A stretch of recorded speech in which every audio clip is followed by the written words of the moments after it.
Gaëlle Courtens, bonjour. Vous êtes donc cette année, en 2017, membre du jury écuménique à Cannes. Et c'est une expérience nouvelle pour vous. Vous avez déjà participé à des jurys écuméniques? Alors à Cannes, c'est la première fois. Ouais. Mais j'ai déjà participé à des jurys œcuméniques.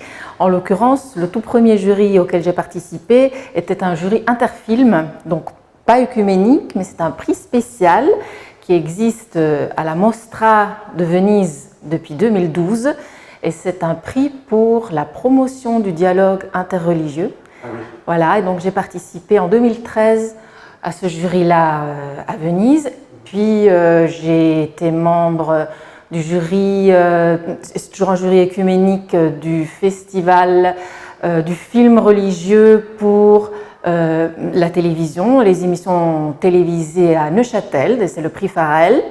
Et puis après ça, j'étais à Locarno aussi, et j'ai été membre du jury œcuménique à Locarno 2014 ou 15, je ne me souviens plus. D'accord. Et vous venez d'où? De quelle formation et de quel cursus pour pouvoir être intéressé comme ça par le cinéma? Mais finalement, je suis arrivée un petit peu par des chemins, pas vraiment par un chemin direct. Je suis attachée de presse de la Fédération des Églises protestantes en Italie, où nous avons aussi, à part la radio et la presse écrite, une émission télévisée de la RAI, qui est donc la chaîne télévisée publique italienne, qui s'appelle Protestantesimo, et où j'ai eu la chance de travailler un petit peu. Et puis grâce à mes connaissances, une de mes collègues, voilà, donc j'y suis arrivée comme ça. D'accord. Et alors, cette expérience d'un jury écuménique à Cannes, quels sont vos sentiments maintenant en sortant? Alors je trouve, à chaque fois, j'ai pas encore participé à beaucoup de jurys, mais on en ressort à chaque fois extrêmement enrichi. C'est une expérience d'échange, de partage, de communion, de discussion, parfois aussi animée. Et on en sort grandi, on en sort plus mûr, on en sort. C'est dû à quoi? C'est dû au fait qu'on parle entre nous de choses finalement très profondes qui nous touchent dans notre intimité parfois. Et donc, oui, et qui ont à faire évidemment avec la spiritualité. Donc, on va du tout bas au tout haut, tout le temps. Et il y a cette relation qui se passe et qui est justement toujours très enrichissante dans le dialogue avec l'autre confession. Il n'y a rien à faire. On a des confessions différentes et c'est ce dialogue qui se fait. Ça se sent, les différences? Parfois, dans certains cas, en particulier quand on est proche de thématiques qui sont plutôt éthiques, qui ont à faire avec l'éthique ou avec une approche théologique différente à certaines thématiques peut-être plus compliquées, plus délicates. Parfois, ça se sent.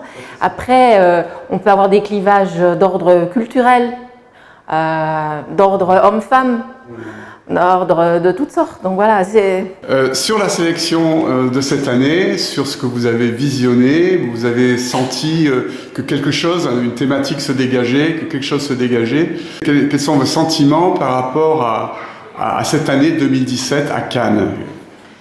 Alors d'une manière générale, je peux dire que si je vois tout l'arc-en-ciel des films qu'on a vus, finalement c'est assez sombre. Et j'ai trouvé que c'était une sélection qui nous donnait beaucoup à penser sur le monde dans lequel nous vivons aujourd'hui. Et pas tous les films nous permettent d'avoir une ouverture, un sens de l'espoir, une possibilité de se racheter par rapport à cette situation. J'ai trouvé que, en général, que ce soit des films de dénonciation de la société, de ce qui se passe dans la société, que ce soit des films plus politiques, que ce soit des films qui aient à faire avec des relations interfamiliales entre parents-enfants ou entre frères et sœurs, il y avait cette note pessimiste. Il y avait une note pessimiste. Il y avait une note pessimiste qui nous dit bien. Je veux dire, les artistes et les metteurs en scène sont des poètes de notre temps, je crois, qui nous lancent des avertissements et auxquels on doit être à l'écoute et on doit les recevoir. Ouais. Alors le film qui a eu le prix du jury a été apprécié à l'unanimité. Donc on n'a pas pu faire autrement. C'est un film magnifique et surtout pour les cinéphiles, je crois, une très très grande intensité. Et c'est vraiment un film qui nous apprend à revoir de nouveau, à réécouter de nouveau, à bien observer. Et finalement, c'est aussi un message pour le monde d'aujourd'hui, parce que je crois qu'elle essaye de nous dire par cela qu'on doit être plus attentifs l'un à l'autre. Elle nous propose comme une recette pour essayer que le monde tourne quand même un peu mieux que ce qu'il ne tourne maintenant.